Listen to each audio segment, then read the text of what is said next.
Graças e paz, irmãos. Bom dia. Vamos dar início aí a mais uma escola bíblica dominical, né? Hoje nós vamos dar início, de fato, né, ao texto aí de Neemias, né? Semana passada nós fizemos aí apenas uma introdução, né, sobre o livro de Neemias, e hoje nós vamos já iniciar aí no texto, certo? Então abra sua Bíblia no capítulo 1 de Neemias. Nós vamos ler dos versículos 1 até o 4. Neemias 1, de 1 a 4. Diz assim: Palavras de Neemias, filho de Ecalias, no mês de Quisleu, no 20º ano, quando eu estava na cidadela de Suzã. Veio Anani, um dos meus irmãos, com alguns homens de Judá. Então lhes perguntei a respeito dos judeus que escaparam e que sobreviveram ao exílio e a respeito de Jerusalém. E eles me responderam: os restantes, os que sobreviveram ao exílio e se encontram lá na província, estão em grande miséria e humilhação. As muralhas de Jerusalém continuam em ruínas, e os seus portões foram destruídos pelo fogo. Quando ouvi essas palavras, eu me sentei, chorei e lamentei por alguns dias. Fiquei jejuando e orando diante do Deus dos céus. Bom, irmãos, Neemias, nós podemos perceber ao longo da leitura dos textos, né, que ele era um homem sintonizado com aquilo que era do céu, sintonizado com Deus, mas ele também era um homem atento em relação àquilo que era deste mundo, desta terra, né, do lugar onde ele vivia. E ele demonstra, diante disso, ser um grande líder também, diante dos homens, mas ao mesmo tempo ele demonstra ser um adorador humilde diante do Senhor, que era capaz de enfrentar ali as maiores pressões internas e externas da sua jornada sem se intimidar com isso. Além disso, Neemias também demonstra ser um grande empreendedor, guiado pelo desejo de fazer algo grande, algo extraordinário. Um teólogo americano chamado A.W. Tozer, ele diz que Deus está procurando pessoas com as quais possa fazer o impossível. E sem dúvidas, Neemias era uma dessas pessoas, né? Ele demonstra ser um líder que ora, mas que tem atitude também. Um líder que fala, mas que faz acontecer, que planeja e que motiva as pessoas à sua volta. Um líder que confronta, mas que também sabe consolar no momento correto. Uma pessoa que busca a glória de Deus e ao mesmo tempo busca o bem do seu povo e faz isso não para se promover, ele faz isso entendendo que essa é a vontade de Deus. Então a vida de Neemias é um exemplo de trabalho duro, de trabalho árduo e de retidão diante do Senhor. No primeiro versículo que nós lemos, diz assim, né? Palavras de Neemias, filho de Ecalias, no mês de Quisleu, no 20º ano, quando eu estava na cidadela de Suzã. Então, 3 fatos nós precisamos destacar a respeito de Neemias. O primeiro é o seu nome, né? O nome de Neemias, como nós já mencionamos na semana passada, significa consolador dado por Deus, ou aquele que consola. E era exatamente isso que Neemias se tornou. Ele se tornou um homem de coração aberto, um homem sensível aos problemas daqueles que estavam à sua volta. Um homem que sabia viver a empatia, certo? Neemias, ele era um servo de Deus, que servia ao rei da Pérsia também, mas que também estava disposto a servir um povo extremamente desprezado naquele momento. Então perceba os níveis de servidão de Neemias, né? Ele, primeiro, antes de tudo, era servo do Deus Altíssimo, né? E talvez esse seja o cargo, o maior cargo que Neemias tinha, de maior honra, de ser servo de Deus. Depois, ele era servo do rei, né, que também era um cargo de honra aos nossos olhos, aos olhos humanos. Mas ele estava disposto a ser servo de um povo que não tinha absolutamente nada para oferecer para ele, certo? De um povo que estava vivendo em miséria, de um povo desprezado. Então ele cresceu em um ambiente onde provavelmente ele era cercado de influências pagãs, certo? De influências não cristãs. E ele, apesar disso, ele permaneceu comprometido com o Senhor. Ele não se desviou dos caminhos do Senhor. Em segundo lugar, algo também importante para nós aprendermos sobre Neemias é a sua ocupação, o que ele fazia. Provavelmente Neemias, ele sequer conhecia Jerusalém ainda, certo? Porque ele cresceu em um contexto diferente, longe de lá. Ele cresceu em um contexto onde o politeísmo reinava, né? Era praticado. O politeísmo era a adoração a vários deuses, correto? Só que por causa da sua integridade, por causa da sua lealdade, Neemias ele ocupou um cargo de extrema confiança diante do rei Artaxerxes, né, lá em Suzã, como nós vimos, que estava ali, que tinha desenvolvido ali, né, o rei Dário posteriormente, anteriormente havia construído uma fortaleza ali, né, em Suzã. Então ele levantou ali o seu palácio, que era onde o rei Artaxerxes estava governando naquele momento. E pelo medo que os reis tinham de serem traídos, de serem envenenados, então existia esse cargo, que era o cargo que Neemias ocupava, que era o cargo de copeiro do rei. E o copeiro, ele deveria ser um homem de extrema confiança. E o papel de Neemias, portanto, nesse cargo, era de supervisionar toda a alimentação do palácio. E antes do rei ingerir qualquer tipo de bebida, por exemplo, ele mesmo provava para ver se não estava contaminado, para que o rei não se contaminasse. E isso, então, para garantir que nenhuma traição aconteceria contra o rei. Aos nossos olhos hoje, talvez isso possa parecer até um cargo bastante humilhante, né? Se nós formos analisar. Porque o trabalho de Neemias, praticamente, era colocar a sua vida em risco para que o rei vivesse. Né? Porque digamos que aquilo que ele provasse ali estivesse envenenado, por exemplo. Ele que estaria experimentando uma bebida envenenada, né? E não o rei. Só que, para o contexto daquela época, a função de Neemias era a função de alguém que tinha a vida do rei em suas mãos, praticamente. Certo? Então, era um cargo de extrema confiança. Neemias conseguiu conquistar a confiança do rei por conta da sua lealdade, da sua fidelidade. Tá? E além de ser copeiro, Neemias também vem a ser depois, né, uma espécie de primeiro-ministro do rei, o braço direito mesmo do rei. Então, é sobre a ocupação dele, né? Em terceiro lugar, nós precisamos também destacar a capacidade de Neemias de se colocar no lugar das outras pessoas. Os ouvidos de Neemias, eles estavam atentos para o clamor do seu povo, para o clamor de Jerusalém.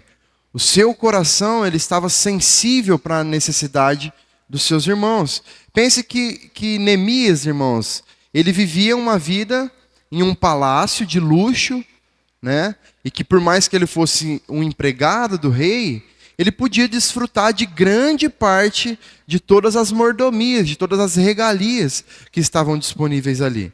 Só que a piedade dele a Deus era a sua marca mais clara, a marca mais evidente da vida de Neemias. Ele vivia de fato com Deus. Ele se importava com a cidade dos seus pais, mesmo que nunca estivesse ido para lá, né? Nunca estivesse lá, né? Nunca foi, ele nunca visitou aquela cidade.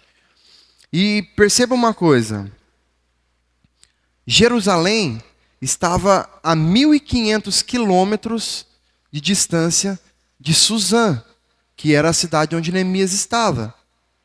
trazendo aqui para a nossa realidade, é aproximadamente a distância de Monte Azul até Porto Alegre, Rio Grande do Sul. São 1.500 quilômetros. E como que eles se locomoviam naquela época? Era de avião? Não era de avião, né? Era de carro? Não era de carro.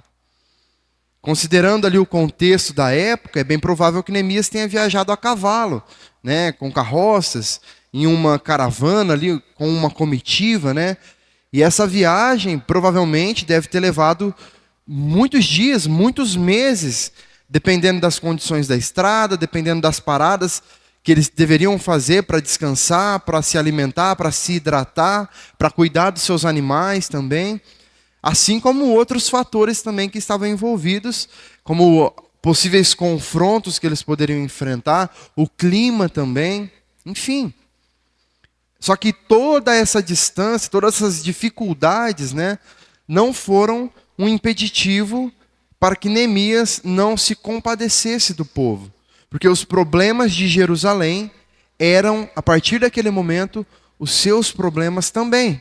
E, ao contrário do que nós costumamos ver, por exemplo, com frequência, principalmente em períodos políticos, Neemias não era um homem que passava o tempo todo escondido dos problemas e que aparecia só naquele momento exato ali para conseguir atrair pessoas para si, o olhar das pessoas para si, para se aproveitar das pessoas. Muito pelo contrário, ele teve a iniciativa de caminhar em direção ao problema. Ele não esperou o problema chegar até ele para ele resolver.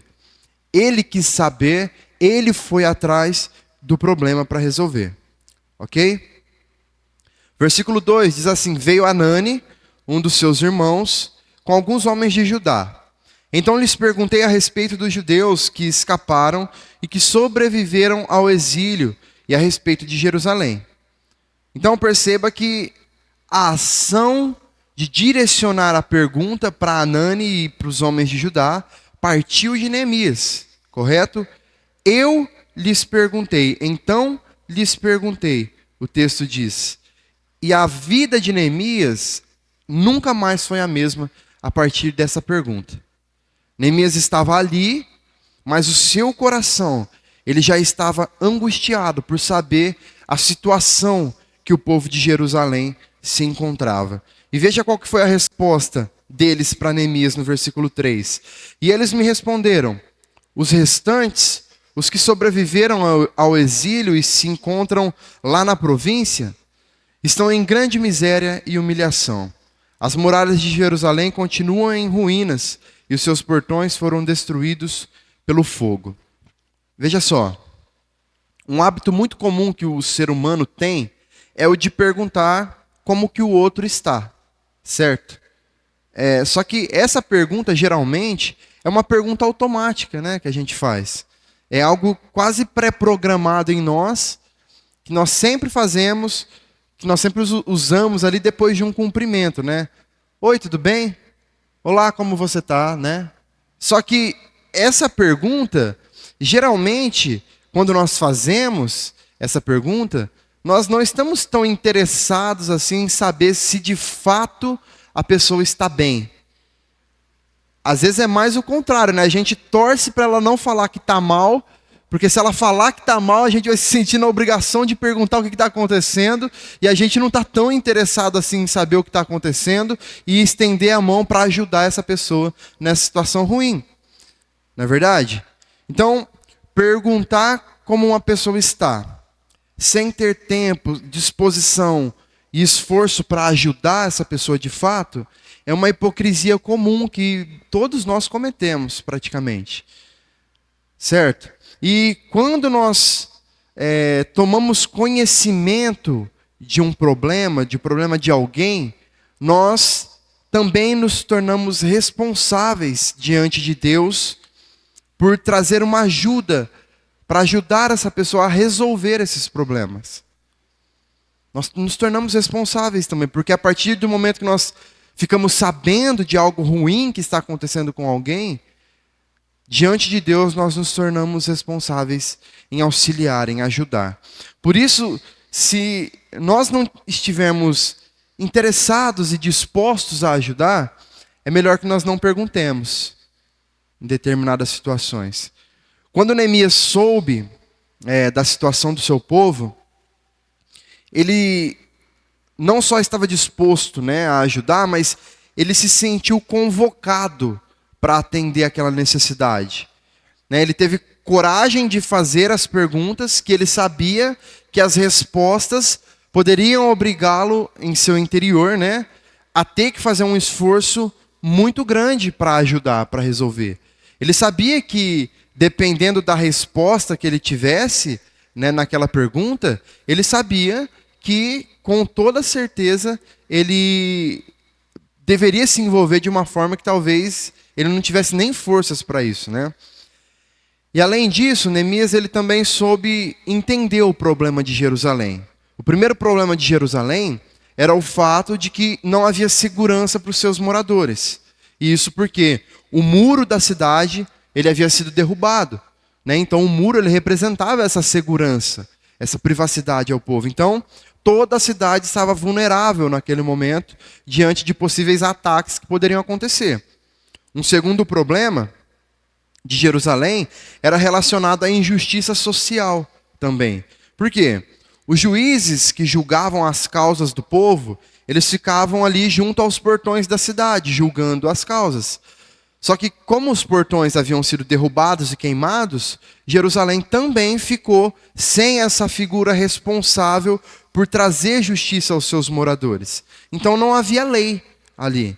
É algo parecido com o que o mundo vive hoje, com seus políticos, que são aqueles que possuem o poder do julgamento em suas mãos, mas que se corrompem, que se deixam levar pelos seus próprios egoísmos, pelas suas próprias vontades, e fazem com que uma parte do povo perca a sua esperança e que a outra parte creia em promessas vazias e infundadas que nunca irão se realizar. Um terceiro problema de Jerusalém era em consequência dos outros dois primeiros, que era a pobreza. Anani diz que aqueles que sobreviveram ao exílio se encontravam em grande miséria. O povo havia voltado de Jerusalém, 120 anos haviam se passado desde que eles foram levados para a Babilônia, porém a pobreza e a miséria ainda eram uma realidade muito viva ali no meio deles. Então era um povo que vivia achatado pela opressão política, e se sentia também esmagado pela miséria daquilo que sobrava para eles. Eles não tinham para onde correr, não tinha quem os defendia e não tinha de onde tirar o seu sustento. Então, cada vez mais, cada um corria atrás da sua própria sobrevivência. Era cada um por si mesmo, E por causa disso, o povo acabou perdendo o senso de cidadania, o senso de patriotismo entre eles. E o quarto problema de Jerusalém era que eles se tornaram um povo humilhado. Ou seja, além deles estarem sendo massacrados pela pobreza, eles eram também desonrados em grande humilhação. O maior problema aqui, maior ainda do que a pobreza, irmãos, é a dor do abandono. Eles se sentiam abandonados também. O povo estava praticamente invisível diante dos olhos daqueles que poderiam se compadecer deles. É como nós olharmos hoje para uma situação difícil que a gente vê às vezes em países do Oriente Médio ou em países da África ali, onde nós já vimos várias vezes, crianças passando fome, sofrendo, famílias sem terem o que comer. É como se fosse isso. E o mundo não os enxerga. Se o mundo os enxergasse, toda essa questão da fome, da miséria, estaria resolvido no mundo todo já, Mas o mundo não olha para esses lugares. Então, diante de todo esse cenário de horror, Neemias, ele tinha uma convicção de que era muito mais importante ele realizar os sonhos de Deus do que de viver distante de lá, acomodado lá no seu próprio conforto, desfrutando de todo o luxo ali do palácio que ele vivia. E com essa consciência, então, é que Neemias decide deixar o palácio e todas as mordomias que estavam à sua disposição para partir, então, em direção à terra dos seus pais, para Jerusalém, para trabalhar arduamente na reconstrução dos muros da cidade. Versículo 4. Quando ouvi essas palavras, eu me sentei, chorei e lamentei por alguns dias. Fiquei jejuando e orando diante do Deus dos céus. Como que é profundo nós pensarmos aqui nessa cena, né? Neemias, ele ouve sobre a situação do seu povo, e o texto diz que ele chora se lamentando por alguns dias, certo? Mais uma vez, nós precisamos nos lembrar, irmãos, que Neemias sequer conhecia a cidade de Jerusalém ainda. Mas a ligação que ele tinha com o povo era tão grande que algo o atraía para lá. Espiritualmente falando, nós sabemos que Jerusalém é o lugar escolhido por Deus. Então, esse sentimento que atraía Neemias para lá não era um simples senso de patriotismo, de cidadania. Era algo que o próprio Deus estava o chamando para aquele lugar, estava tocando em Neemias, o incomodando para que ele fizesse alguma coisa, né? Para que ele agisse em direção daquele povo. E a partir disso, a principal preocupação de Neemias, então, era de reestabelecer a glória de Deus em Jerusalém.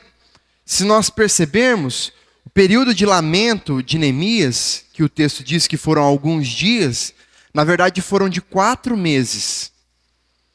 Foi desde o mês de Quisleu, que diz o primeiro versículo que nós lemos, até o mês de Nissan, que vai dizer no primeiro versículo do capítulo 2. Quisleu e Nissan são meses do calendário judaico, que é um calendário que é baseado nas fases da lua, certo? Quisleu é o 9º mês do calendário judaico, que seria aproximadamente ali um período entre novembro e dezembro, mais ou menos.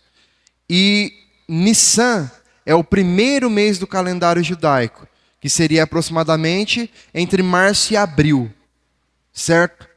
Então, o lamento de Neemias era algo tão profundo que fez com que ele sofresse ali, angustiado, chorando, orando e jejuando por 4 meses.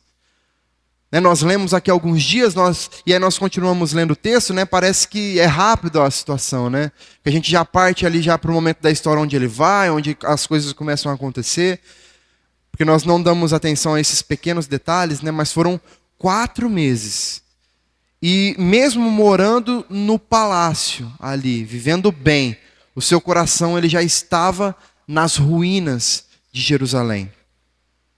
E aí o texto diz que ele estava jejuando e orando. Neemias ele tinha muitos obstáculos pela frente, para enfrentar.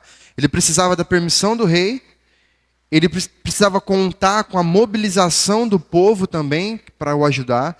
Tinha a grande possibilidade do ataque dos inimigos, as dificuldades da obra, a pobreza e o desânimo do povo, enfim, eram muitos os problemas, as dificuldades que ele enfrentaria. Por conta disso, ele jejuou.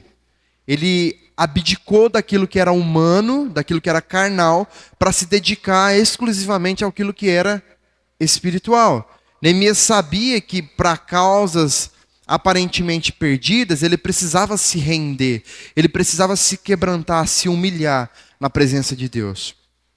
Sobre o jejum, o teólogo John Piper diz que quando nós comemos, nós nos alimentamos com o símbolo do pão do céu. Mas quando nós jejuamos, nós nos alimentamos da essência do pão do céu.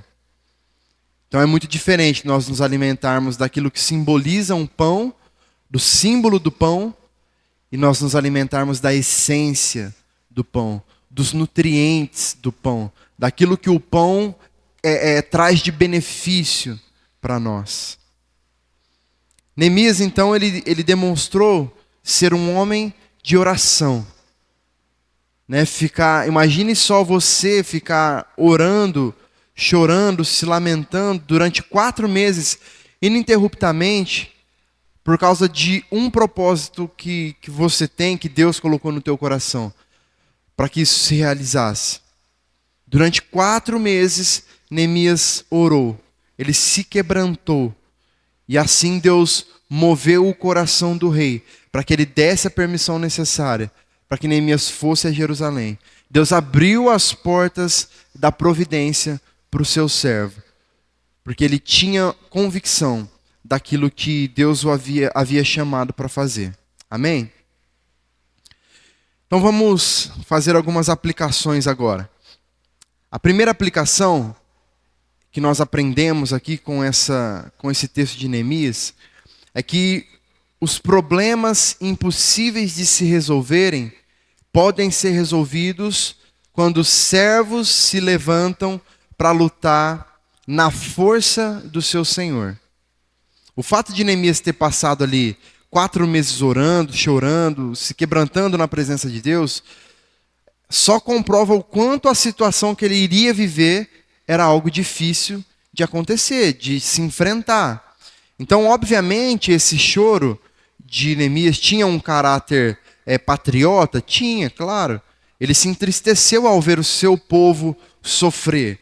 Só que é bem provável que todas as dificuldades que ele já estava calculando que teria dali para frente, também eram motivações do seu choro. Ele também estava chorando por conta disso tudo, né? A sua angústia, a sua súplica também eram por conta da situação contrária também. Então Neemias ele estava diante de algo aparentemente impossível de se resolver pela sua força, pela força dos seus próprios braços, né? Mas veja a importância, irmãos, que há de nós entendermos o conceito de ser servo, de nós entendermos que nós somos chamados para sermos servos de Deus. Quando o servo aqui nesse período, vamos pensar aqui, vamos nos voltar para lá, para aquele tempo, né, para aquela época. Quando o Senhor, ele dá uma ordem para o seu servo, o servo ele já não trabalha mais em seu nome. Ele trabalha em nome do seu Senhor. Ele está cumprindo com as ordens do seu Senhor. E tudo quanto ele fizer, então, ele faz na autoridade do seu Senhor. Assim como Neemias recebe a autorização do rei, como nós vamos ver depois, né, mais para frente, assim como Neemias recebe a autorização do rei para trabalhar, e por causa disso, ele não poderia ser impedido de fazer isso, fisicamente falando, né, ninguém poderia o impedir porque ele tinha a autorização do rei, uma autorização máxima. Ele trabalhava sob essa autoridade. Mas espiritualmente falando, né, Neemias também tinha a autoridade necessária para dar andamento naquele projeto. Então ele não trabalhava em seu nome, ele trabalhava em nome do seu Senhor. Então Neemias sabia o quanto era impossível para ele resolver os problemas de Jerusalém. Só que ele tinha convicção de que esse não era um plano dele, era um plano de Deus para o seu povo. E ele sabia que para o plano de Deus não haviam impossíveis.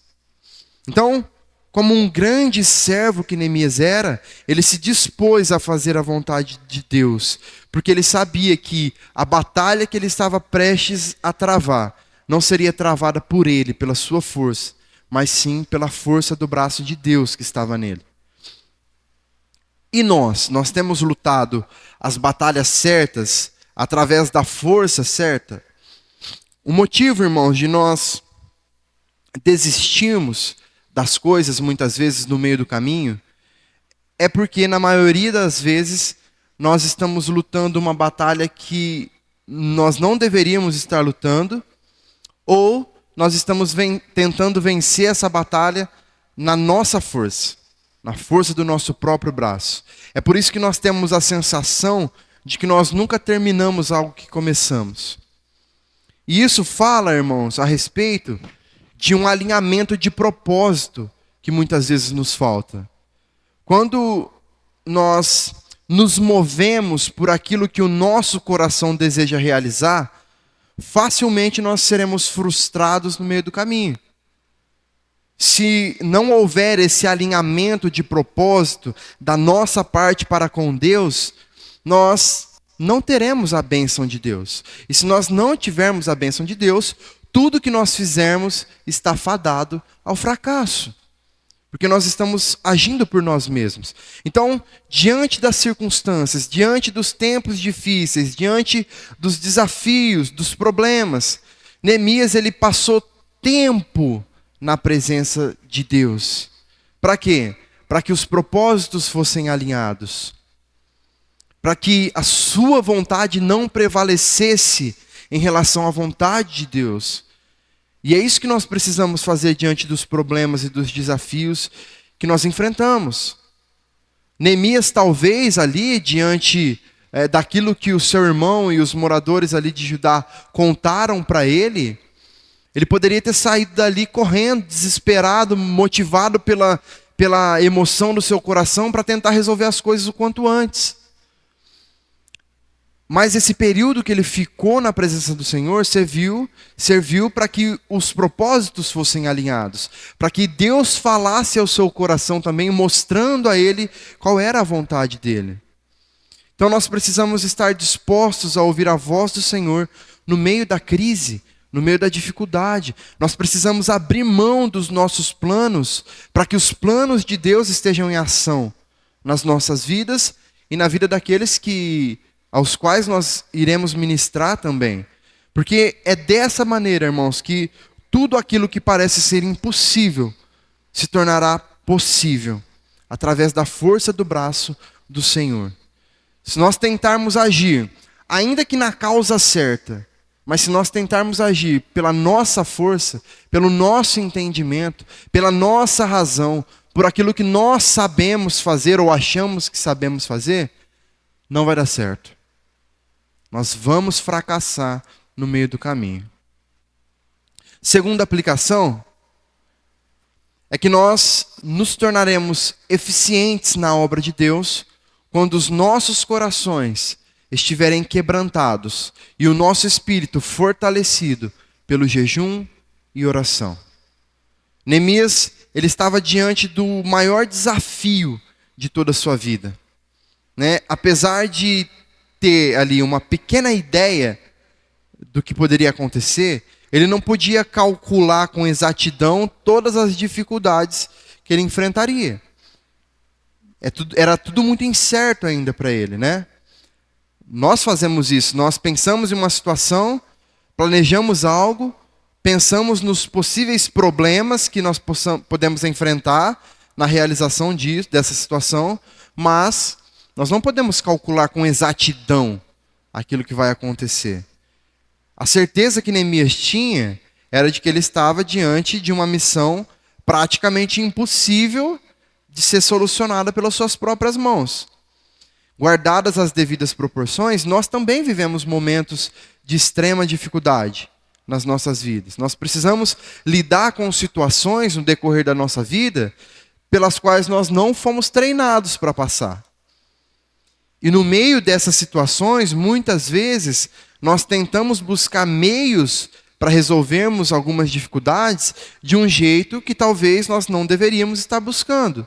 E é diante dessa falta de preparo que nós acabamos nos frustrando, que nós machucamos as pessoas à nossa volta, que nós pecamos contra o Senhor e nós não chegamos nem perto de fazer aquilo que nós deveríamos estar fazendo, de resolver aquilo que nós deveríamos resolver. Neemias, ele não tinha um desafio que envolvia apenas ele. O desafio que estava diante de Neemias era um desafio que ele precisaria influenciar as pessoas à sua volta também, para que tudo pudesse acontecer da melhor forma. Então, não era uma situação que traria consequências só para Neemias. Era uma situação que traria consequências para todos que estavam à sua volta e para toda a Jerusalém. Então, diante desse cenário, Neemias entendia que ele não deveria simplesmente levantar e sair correndo, sair desesperado para resolver a situação de Jerusalém. E aqui nós tiramos uma lição muito importante para nós. O tempo do lamento, o tempo da dor, o tempo da angústia, da tristeza, é também um tempo de preparo. e de aprendizado para nós. Neemias ele ficou ali desconsolado quando ele recebeu a notícia de Jerusalém. Foi uma notícia que trouxe uma angústia, uma tristeza extrema para o seu coração. E perceba, geralmente quando nós recebemos uma notícia ou quando nós estamos vivendo uma situação difícil, que nos abala emocionalmente, nós nos entregamos para a tristeza e para a dor sem perspectiva nenhuma de sair dela. Em muitos casos, nós até questionamos a Deus e duvidamos da sua capacidade de nos ajudar. Neemias sofreu sim com a dura realidade de Jerusalém. Só que nós vimos que ele se entregou ao Senhor. A sua dor, o seu lamento, a sua angústia estavam sendo regadas a jejum e oração. Não era um simples pesar, uma simples tristeza que ele estava vivendo ali, sofrendo sozinho. Ele estava sofrendo na presença do Senhor. E aí existe uma diferença muito grande, irmãos, de nós sofrermos longe ou perto de Deus. Durante 4 meses da sua vida, Neemias foi movido a uma entrega, a um preparo espiritual que o tornou capaz de realizar aquilo que o Senhor tinha o chamado para fazer. Então, o que nós precisamos aprender com Neemias é que no momento de dor, nos maus momentos que a vida traz para nós, nós precisamos servir ao Senhor ainda assim. Esses momentos de desolação aí, eles precisam servir para que nós nos prostremos aos pés do Senhor. Para que nós nos alimentemos dele. Para que nós tenhamos uma vida de oração, de jejum, de entrega. E assim nós possamos estar preparados para lidar não apenas com a dor que nós estamos vivendo no momento, com a dificuldade que nós estamos vivendo no momento, mas que nós possamos estar preparados para tudo que nós ainda vamos viver. Amém? E por último, nossa última aplicação, Deus, Ele pode nos usar poderosamente se nós formos sinceros em nossas perguntas e sairmos da nossa zona de conforto. A pergunta de Neemias ali, para saber o que estava acontecendo com Jerusalém, foi uma pergunta sincera. Não foi uma pergunta para simplesmente se informar sobre o que estava acontecendo e para sentir uma leve tristeza ali a respeito daquilo. Além do mais, Deus conhecia o coração de Neemias. Deus sabia da disposição dele em trabalhar para restaurar a história daquele povo. Um dos grandes problemas que a maioria de nós temos é que nós temos apenas curiosidade em saber a situação dos outros. Mas nós não estamos nem um pouco dispostos em ajudar de alguma forma. Nós queremos saber o que está acontecendo na vida dos outros, mas só para poder render conversa, para poder render assunto nas rodinhas de conversas que nós temos. Então, nós precisamos, irmãos, ter os nossos corações transformados a ponto de a dor dos nossos irmãos também ser a nossa dor. Pensando em um contexto de igreja, ainda mais, onde nós enchemos a boca para falar que nós somos um corpo, né? Não é possível que a dor do outro não seja a nossa dor também. Quando um membro do nosso corpo físico aqui está com algum tipo de infecção, algum tipo de dor, não é apenas aquele membro que sofre com aquilo. Todo o nosso corpo acaba sofrendo, de alguma forma, né? De algum modo. E esse é um dos motivos mais óbvios de Paulo classificar o povo de Deus como um corpo. Certo? Porque se um sofre, o outro sofre também. Se dói um, dói em outro também. Se um está machucado, outro vai ajudar a curar. Mas o quanto nós queremos de fato sermos usados por Deus? É muito fácil nós desejarmos ser usados por Deus para grandes feitos, né? para grandes obras, para grandes milagres, para atrairmos uma multidão, pregarmos o evangelho, milhares se converterem. Isso tudo é muito bonito de se ver, né? Isso tudo faz parte da caminhada cristã também, né? Daqueles que se dispõem a fazer a obra. Mas quantos de nós temos sofrido e temos estado dispostos a ajudar a situação daqueles, por exemplo, que têm as suas vidas entregues às drogas? Quantos de nós sofremos com aqueles que estão com seus lares destruídos, seus casamentos em ruínas, problemas com seus filhos, sofrendo de enfermidades, de depressão, etc. Quantos problemas que as pessoas sofrem, né? Nós sofremos. E isso vale para todos nós, irmãos, para cada um de nós. É muito cômodo viver a vida de igreja só na igreja, fazendo só na igreja, né? Nós precisamos estar verdadeiramente dispostos e com os nossos corações no lugar certo para nos importarmos com aquilo que de fato merece a nossa preocupação. E para além disso, que nós estejamos prontos para agir na transformação das situações, das circunstâncias difíceis que nós passamos, que os nossos irmãos também vivem. Assim como Jesus, irmãos, que deixou a sua glória, que saiu da sua zona de conforto. Ele estava no céu, sendo adorado pelos anjos, recebendo glória, recebendo honra. Mas ele saiu da sua zona de conforto. E ele escolheu morrer como um cordeiro que é levado ao matadouro, em favor dos seus. E ele fez isso por perdão dos nossos pecados. Ele fez isso por amor a nós. E acima de tudo, ele fez isso em obediência ao Pai. Que nós então sejamos como Cristo. Que nós sejamos como Neemias, que sentiu a dor do outro e se entregou em uma causa humanamente impossível de se resolver, mas na certeza, na confiança, na esperança de que estava fazendo a vontade do Pai, e por causa disso, tudo seria resolvido através daquilo que ele ia fazer. Amém?